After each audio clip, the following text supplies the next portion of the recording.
शरीर हर दिन थका हुआ लगता है, पाचन हर साल धीमा होता जा रहा है और आपकी ताकत जैसे कहीं खोती जा रही है। सच्चाई यह है कि भारत के बहुत से बुजुर्ग आज भी पुराने खानपान के तौर तरीकों को अपनाए हुए हैं, जो अब उस शरीर के लिए कारगर नहीं रहे जो समय के साथ बदल चुका है। धीरे धीरे वही खाना जो कभी शरीर को सहारा देता था अब बोझ बनने लगता है। आंतें जकड़ने लगती हैं, भूख गायब होने लगती है और ऐसी परेशानियां उभरती हैं जिनका कोई सीधा कारण नहीं दिखता, बस असर नजर आता है। और सबसे चिंताजनक बात यह है कि 60 की उम्र के बाद इन सबको सामान्य मान लिया जाता है, जबकि ये बिल्कुल भी सामान्य नहीं है। एक सरल और प्राकृतिक इबादत तरीका है जिससे आप फिर से ऊर्जा, हल्कापन और आत्मनिर्भरता पा सकते हैं, और वह तरीका आपकी ही रसोई में मौजूद है। इस वीडियो में आप जानेंगे 60 की उम्र के बाद शरीर के लिए सबसे असरदार 8 खाद्य पदार्थ कौन से हैं, जिन्हें विज्ञान और पुरानी पीढ़ियों की बुद्धिमत्ता दोनों ने माना है। क्योंकि 60 की उम्र के बाद अगर खानपान सही न हो तो बुढ़ापा नहीं आता, कमजोरी आ जाती है। और अब जो थोड़ी कठिन जरूरी बात लेकिन बहुत आजादी देने वाली पदार्थ वह सुबह के पहले 2 घंटे आप सुबह को कैसे बिताते हैं। खाद्य पदार्थ आपके आने वाले 20 हरी पत्तेदार सब्जियां। वाराणसी में रहते हैं श्री श्यामलाल, 74 वर्ष के बुजुर्ग, लंबे दुबले बाल, लगभग पूरे सफेद और एक हल्की लेकिन स्थायी मुस्कान उनके चेहरे पर रहती है। सालों तक उन्होंने अपनी बेटी की सलाह को नजरअंदाज किया जब वह कहती थी कि उन्हें अपना खाना बदलना चाहिए। श्यामलाल अक्सर कहते, मैंने तो पूरी जिंदगी चावल और आलू खाया है, आज भी जिंदा हूं। लेकिन पिछले कुछ सर्दियों में उनके शरीर ने जवाब देना शुरू किया। चाल धीमी हो गई, पेट साफ नहीं होता था और पैरों में एक अजीब सी कमजोरी महसूस होती थी, जैसे चलते समय जमीन गायब हो जाती हो। तभी उनकी बेटी मीना ने उनके लिए खुद खाना बनाना शुरू किया। एक दिन छोड़कर एक दिन वो उनकी थाली में कुछ ऐसा परोसती जो श्यामलाल पहले कभी ज्यादा महत्व नहीं देते थे। लहसुन के साथ भुना हुआ पालक, सरसों के पत्ते वाली दाल या रात की सूप में मिला एक चुटकी सहजन का पाउडर। धीरे धीरे श्यामलाल जी ने फर्क महसूस करना शुरू किया। शौच क्रिया नियमित होने लगी। उठते समय जो हल्की चक्कर की अनुभूति होती थी वह गायब हो गई और बहुत समय बाद पहली बार वे खुद से बिना किसी सहारे घाट तक चलकर गए। यह सुनने में शायद साधारण लगे, लेकिन हरी पत्तेदार सब्जियां एक पुरानी शक्ति को अपने भीतर समेटे होती हैं। पालक, मेथी, सरसों, बथुआ, सहजन, ये सभी लौह तत्व, कैल्शियम और रेशे से भरपूर होती हैं और दुनिया के गिने चुने खाद्य पदार्थों में आती हैं। सबसे अच्छी बात यह है कि ये न तो विदेश से आती हैं, न ही महंगी होती हैं। ये तो हमारी ही मंडियों में मिलती हैं, हमारे गांवों की रसोइयों की खुशबू में बसी होती हैं। 60 की उम्र के बाद शरीर पोषक तत्वों को पहले जैसा नहीं पचा पाता, भले ही खाना अच्छा हो। तब शुरू होते हैं संकेत। थकावट जो कभी खत्म नहीं होती, चेहरा पीला पड़ना, चुपचाप होने वाली कब्ज और ये एहसास कि खाना पेट में भारीपन छोड़ रहा है। ऐसे समय में हरी सब्जियां शरीर की अंदरूनी सफाई का काम करती हैं, आंतों को साफ करती हैं, खून को मजबूत बनाती हैं और पाचन को आसान बनाती हैं। एक चम्मच अच्छे से बनी पालक की सब्जी किसी महंगी गोली से ज्यादा असर कर सकती है। रोटी के आटे में थोड़ी सी मेथी की पत्तियां मिल जाएं तो स्वाद ही नहीं, शरीर को ऊर्जा भी मिलती है। और अगर चबाना मुश्किल लगे तो सूप है गर्म, मुलायम, पौष्टिक, जो अंदर तक गर्माहट देता है, खासकर सर्दियों में। बहुत से लोग सोचते हैं कि पत्तेदार सब्जियां सिर्फ साइड डिश हैं, अस्पताल का खाना या किसी डाइट का हिस्सा। लेकिन जरा दादी नानी की रसोई को याद कीजिए, जब दवा नहीं होती थी तो इलाज थाली में होता था। नीम की पत्तियों की चटनी, सर्दियों के दोपहर में बनी बथुआ की सब्जी या उपवास की सुबह में पिया गया सहजन का रस, यही तो था हमारा आयुर्वेद। आपको सब कुछ एक ही दिन में बदलने की जरूरत नहीं है। हफ्ते में 3 बार ही सही, यही एक नई शुरुआत है। रात के खाने में एक हल्की सी भुनी हुई सब्जी, रविवार के दोपहर के खाने में पत्तियों वाली सूप या सुबह उठकर गुनगुने पानी में मिला हुआ एक चुटकी सहजन पाउडर। यह मुश्किल नहीं है, बस थोड़ा सा ध्यान चाहिए और थोड़ा सा स्नेह अपने ही शरीर के लिए। आज श्यामलाल जी अब बेटी से बहस नहीं करते, उल्टा अब तो खाने में ज्यादा पत्तियां मांगते हैं। कहते हैं अब शरीर अंदर से साफ साफ सा लगता है। यह कोई चमत्कार नहीं है, यह परंपरा है, यह जीवित खाना है।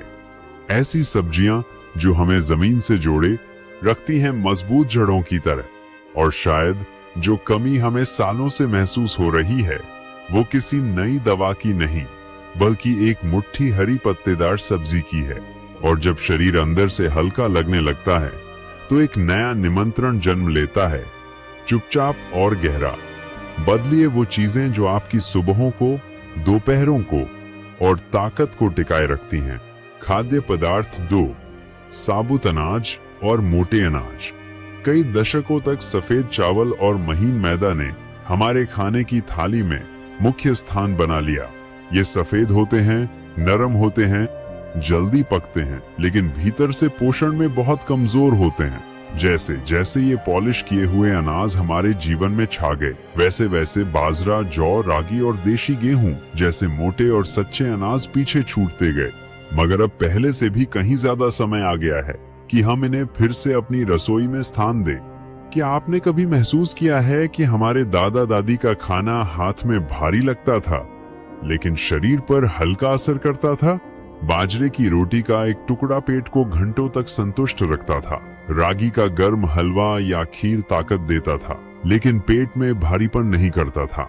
वो सिर्फ स्वाद नहीं था, वो था शरीर को स्थिरता देने वाला खाना।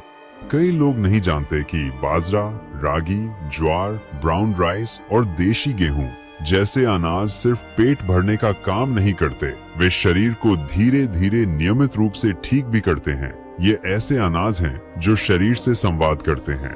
ये खून में शक्कर की मात्रा को संतुलित रखते हैं, आंतों को सम्मान के साथ चलने देते हैं और उस थकावट को दूर करते हैं जो बिना किसी कारण के हर सुबह साथ आती है, भले ही नींद पूरी हुई हो। दक्षिण भारत में रागी को पीढ़ियों से बुजुर्गों के लिए हल्के दलिये में इस्तेमाल किया जाता है। दूध, थोड़ी सी इलायची और एक चम्मच गुड़ के साथ। राजस्थान और गुजरात में बाजरे की रोटी जानी जाती है जो लंबे समय तक शरीर में टिकती है और खाने के तुरंत बाद ऊर्जा के गिरने से बचाती है। पूर्व में जौ को खिचड़ी में मिलाया जाता है उन दिनों में जब पेट को सुकून चाहिए होता है और आपको अपने रोज के खान पान को एकदम से बदलने की जरूरत नहीं है। शुरुआत धीरे कीजिए, जैसे रोटी के आटे में 30% ज्वार का आटा मिलाइए। कभी कभी सफेद चावल की जगह ब्राउन राइस इस्तेमाल कीजिए। उपमा को सूजी की जगह किसी मोटे अनाज जैसे कोदो, समा या बाजरे से बनाकर देखिए। ये छोटे कदम होते हैं लेकिन शरीर इन्हें महसूस करता है। धीरे धीरे पाचन बेहतर होने लगता है, गैस और पेट फूलने की समस्या कम होती है, भूख संतुलित हो जाती है। वो अचानक लगने वाली तेज भूख जो चक्कर या चिड़चिड़ापन ला देती है वो शांत होने लगती है और आंतें जो पहले बेकाबू लगती थीं अब एक स्थिर लय में चलने लगती हैं। और भी एक बात है, ये अनाज उन मांसपेशियों की भी मदद करते हैं जो बुजुर्गों में कमजोर हो जाती हैं, खासकर पैरों और बाजुओं में, क्योंकि जो खून को मजबूत करता है वो मांसपेशियों को भी ताकत देता है। और जब मांसपेशियां मजबूत होती हैं तो आत्मनिर्भरता लौट आती है। आज जब हर चीज तेजी से भागती दिखती है, ऐसे में मोटे अनाज की ओर लौटना एक तरह से शांत प्रतिरोध है। धीरे खाना पकाना, ध्यान से चबाना, अनाज का असली स्वाद महसूस करना, ये सब भी सेहत का हिस्सा है। अगर ये बात आपके मन में गूंज रही हो तो वीडियो में नीचे डो लिखिए। कभी कभी रसोई में किया गया एक छोटा सा बदलाव महीनों की थकावट को मिटा देता है। और ये कितना अद्भुत है, जब हम फिर से किसी सरल चीज को अपनाते हैं तो शरीर के भीतर कुछ जैसे फिर से जाग उठता है, जैसे शरीर खुद कह रहा हो, धन्यवाद मुझे याद रखने के लिए।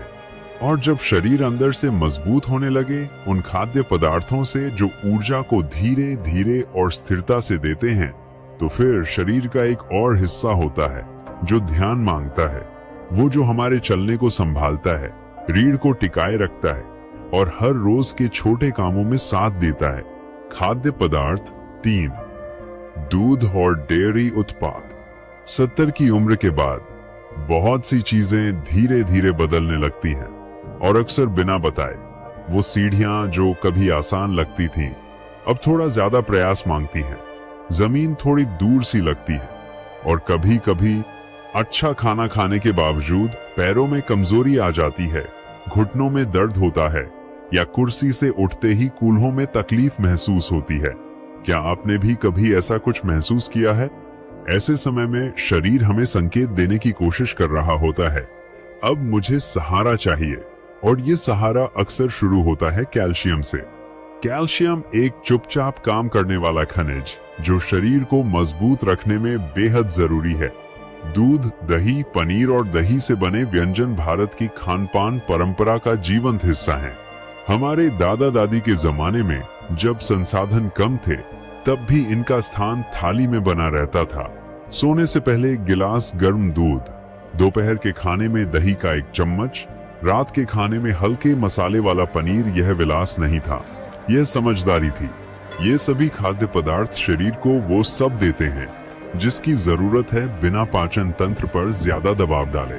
हड्डियों के लिए कैल्शियम, कैल्शियम को ठीक से पचाने के लिए विटामिन डी, मांसपेशियों को बनाए रखने के लिए प्रोटीन और कोशिकाओं की कार्यप्रणाली के लिए फास्फोरस। ये एक संपूर्ण पोषण का पैकेज है और सबसे अच्छी बात ये हर भारतीय घर की पहुंच में है।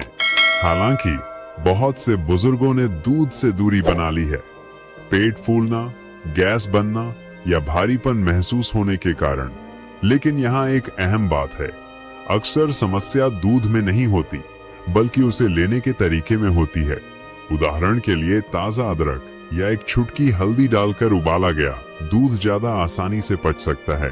रात को सोने से पहले गुनगुना दूध पीना दिन में ठंडा दूध पीने की तुलना में शरीर के लिए कहीं ज्यादा अनुकूल रहता है। और अगर फिर भी शरीर दूध को नहीं स्वीकार करता तो जिद करने की जरूरत नहीं है। बादाम या सोया दूध जैसे विकल्प भी कैल्शियम प्रदान करते हैं और बिना पेट को परेशान किए। भारत के दक्षिण हिस्सों में दोपहर के खाने में चावल के साथ दही का परोसना आम बात है। यह सादा जोड़ी पाचन को शांत करती है और शरीर को भरपूर पोषण देती है। उत्तर भारत में पनीर लोकप्रिय है, लेकिन इसका उपयोग हल्के तरीके से होना चाहिए। तला हुआ नहीं बल्कि भुना या उबला हुआ। सब्जी या करी में पनीर के छोटे छोटे टुकड़े भी पर्याप्त होते हैं। अगर शरीर में कैल्शियम की कमी को नजरअंदाज किया गया तो नतीजा बहुत गंभीर हो सकता है। हड्डियों की कमजोरी, एक मामूली सी गिरावट में भी हड्डी टूट सकती है और एक बार ऐसा हो गया तो शरीर को वापस उसी मजबूती में आने में महीनों लग जाते हैं। किसी बुजुर्ग की ताकत केवल मन में नहीं होती, वह उस ढांचे में होती है जो शरीर को थामे रखता है। और दूध तथा डेयरी उत्पाद उस ढांचे की बुनियाद हैं। हर शरीर अलग होता है, ये ढांचे की बुनियाद है। हर शरीर अलग होता है, ये सच है। लेकिन एक साधारण दिनचर्या बहुत मदद कर सकती है। रात को एक गिलास गुनगुना दूध, दोपहर में ताजा दही और सप्ताह में 2-3 बार हल्का पनीर। इसके लिए धन नहीं चाहिए, सिर्फ देखभाल चाहिए। जब हम हड्डियों का ध्यान रखते हैं तो हम अपनी स्वतंत्रता का ध्यान रखते हैं, उस खुशी का ध्यान रखते हैं जो दरवाजे तक चलकर जाने में मिलती है। बिना दर्द के बरामदे की सीढ़ी चढ़ पाने की खुशी, सुबह की खिड़की को अपने हाथों से खोलने की शक्ति। और कभी कभी ये सब शुरू होता है वहीं से, एक गिलास गर्म दूध से जो शांति से ध्यान से पिया गया हो, सोने से ठीक पहले। और जब शरीर फिर से अपनी मजबूती को महसूस करने लगता है और हड्डियां जीवन का भार ज्यादा सहजता से उठाने लगती हैं, तो एक पुरानी लगभग पवित्र सी देखभाल अंदर ही अंदर जाग जाती है जो गर्मी देती है और एक अदृश्य कवच की तरह हमारी रक्षा करती है। खाद्य पदार्थ 4, हल्दी और अदरक। वे हमेशा से रसोई के किसी कोने में थे, छोटे, साधारण, कभी तो मसालों की शेल्फ के पीछे भूले हुए। लेकिन हल्दी और अदरक ये दोनों प्रकृति के सबसे प्रभावशाली उपचारों में से हैं। ना तो ये महंगे हैं, ना ही इनसे लाभ पाने के लिए आपको ज्यादा मेहनत करनी पड़ती है। 60 की उम्र के बाद शरीर चुपचाप मदद मांगने लगता है। जोड़ों में अकड़न, पाचन में सुस्ती, मौसम बदलते ही गले में जलन, ये सब शरीर के सिग्नल हैं। और ऐसे ही समय में हमारे पूर्वजों की परंपरागत समझ अपनी असली शक्ति दिखाती है। हल्दी अपनी गहरी सुनहरी रंगत के साथ एक विशेष तत्व से भरपूर होती है, करक्यूमिन। यही वह तत्व है जो एक प्राकृतिक सूजन रोधी की तरह काम करता है। यह शरीर के अंदर जमा हुई सूजन को जैसे साफ करता है, जोड़ों में, मांसपेशियों में, आंतों में।